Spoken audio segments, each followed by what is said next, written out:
Hi friends, welcome back to my channel. ఈరోజు ఉన్నటువంటి news updates పరిశీలిద్దాం ఫ్రెండ్స్. మన ఛానల్ని మొదటిసారిగా చూస్తున్న వారు ఛానల్ని సబ్స్క్రైబ్ చేసుకోండి ఫ్రెండ్స్. మన ఛానల్లో ఎప్పటికప్పుడు జాబ్ అప్డేట్స్ అందించే ప్రయత్నం చేయడం జరుగుతుంది. ఇక వీడియోని చూస్తున్న వారు చివరి వరకు చూసే ప్రయత్నం చేయండి. ఎన్నో అప్డేట్స్ ఈరోజు కవర్ కావడం జరిగింది. వీడియోని చూసిన వారు లైక్ చేయండి ఫ్రెండ్స్. మీ ఫ్రెండ్స్ అవసరం ఉన్న వారికి కూడా షేర్ చేస్తే వారికి కూడా యూస్ఫుల్గా ఉండే అవకాశం ఉంది.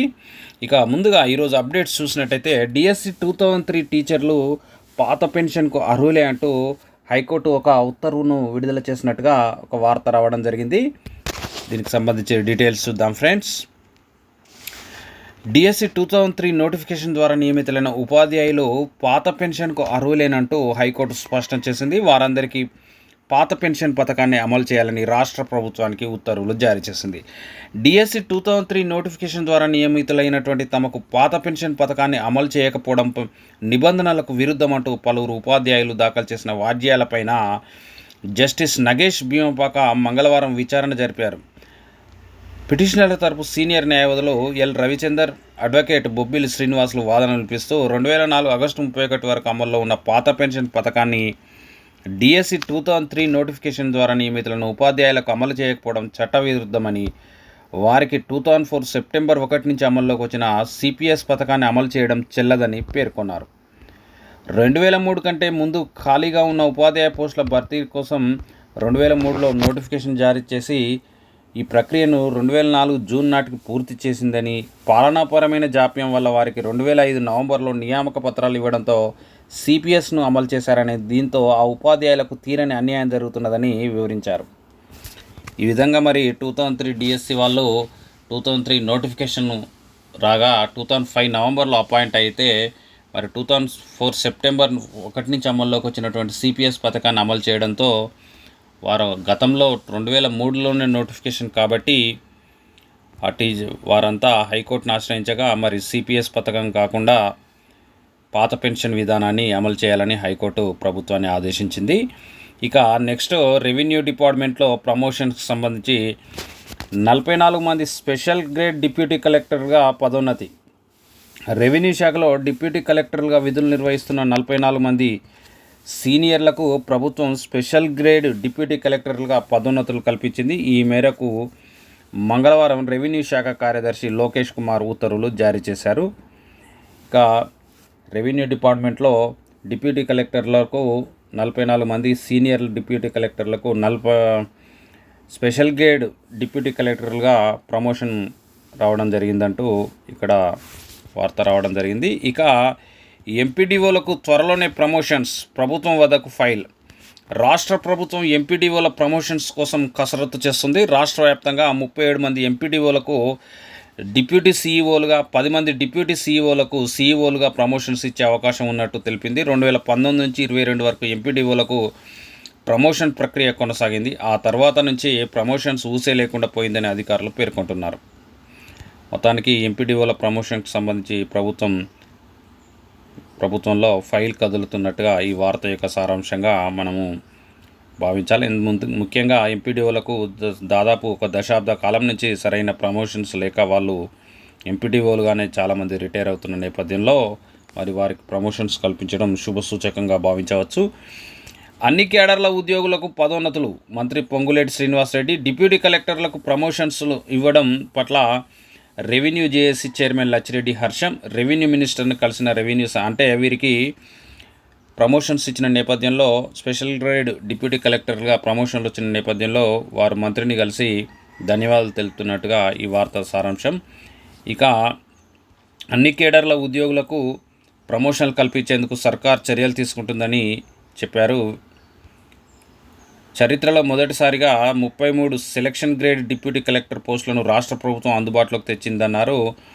ప్రస్తుతం 44 మంది డిప్యూటీ కలెక్టర్లకు స్పెషల్ గ్రేడ్ డిప్యూటీ కలెక్టర్లుగా ప్రమోషన్ కల్పించిందని, సీనియర్ అసిస్టెంట్ నుంచి నాయబ్ తహసీల్దార్ వరకు ప్రమోషన్లు కల్పించిందని పేర్కొన్నారు. మొత్తానికి రెవెన్యూ శాఖలో ప్రమోషన్కి సంబంధించిన వార్త ఇది.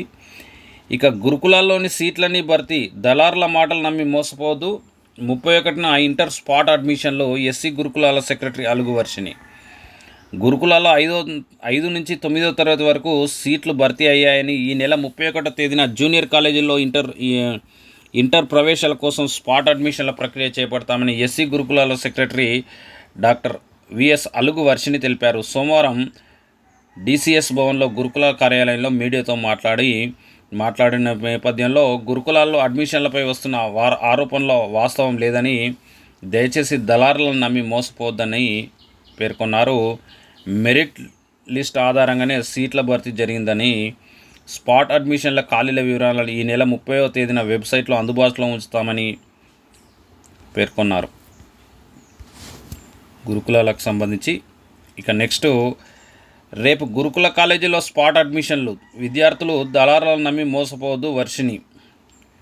ఎస్సీ గురుకుల కాలేజీలో ఇంటర్ సీట్ల భర్తీకి 31వ తేదీన స్పాట్ అడ్మిషన్లు నిర్వహిస్తామని ఎస్సీ గురుకులాల సెక్రటరీ అలుగు వర్షిని తెలిపారు. పూర్తి వివరాలను బుధవారం వెబ్సైట్లో అందుబాటులో ఉంచుతామని ఆమె వెల్లడించారు.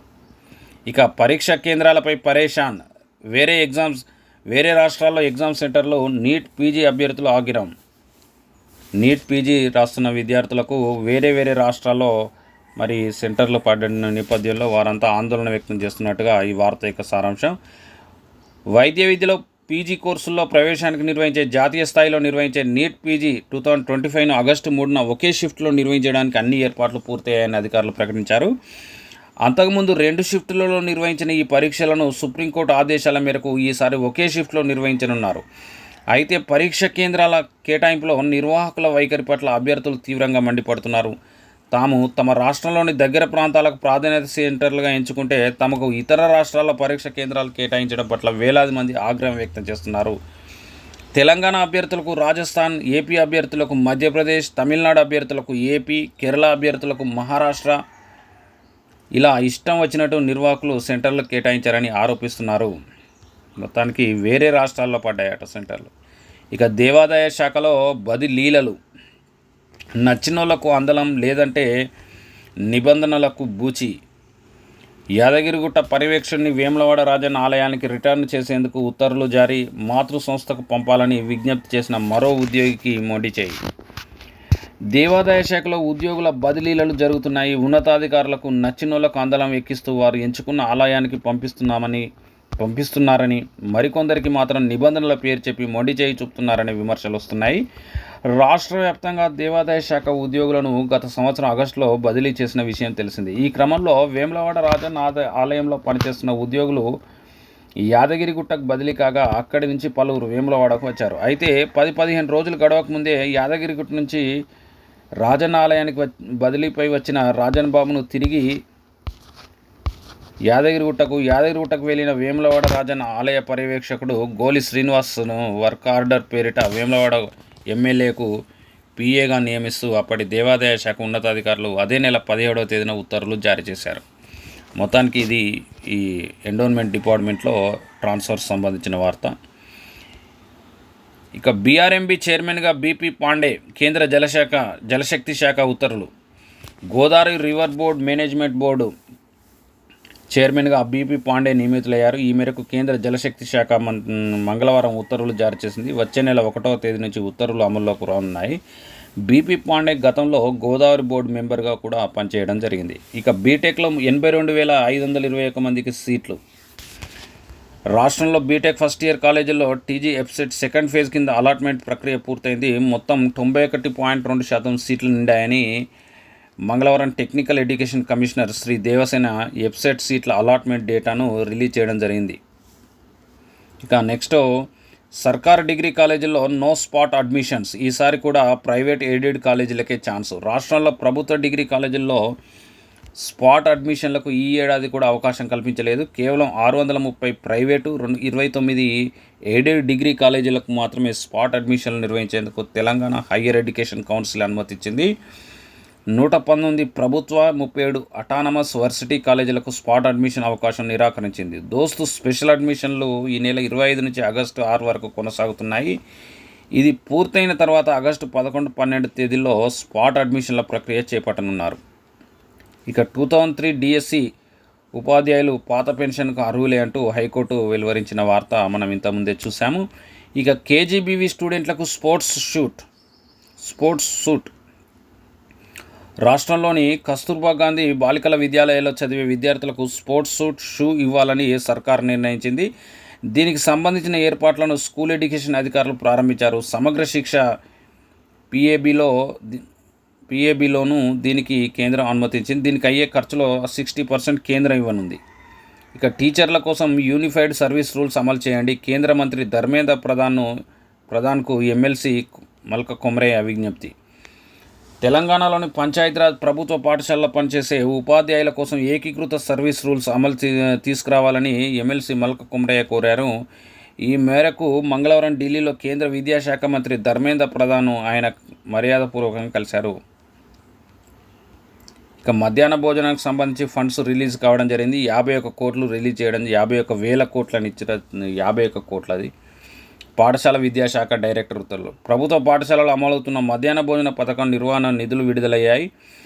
ఈ మేరకు పాఠశాల విద్యాశాఖ డైరెక్టర్ మంగళవారం ఉత్తర్వులు జారీ చేశారు. 1 నుంచి 8వ తరగతి విద్యార్థులకు వంట ఖర్చులు, వంట సహాయక గౌరవ వేతనం కోసం 51,78,88,960 రూపాయల నిధులు రిలీజ్ అయ్యాయి. 51,78,00,000 51,000 కోట్లని ఇచ్చిండు. అదే నేను పరేషాన్ అయినా చూసి. బీసీ గురుకుల వ్యవసాయ మహిళా డిగ్రీ కాలేజీల్లో అడ్మిషన్లు.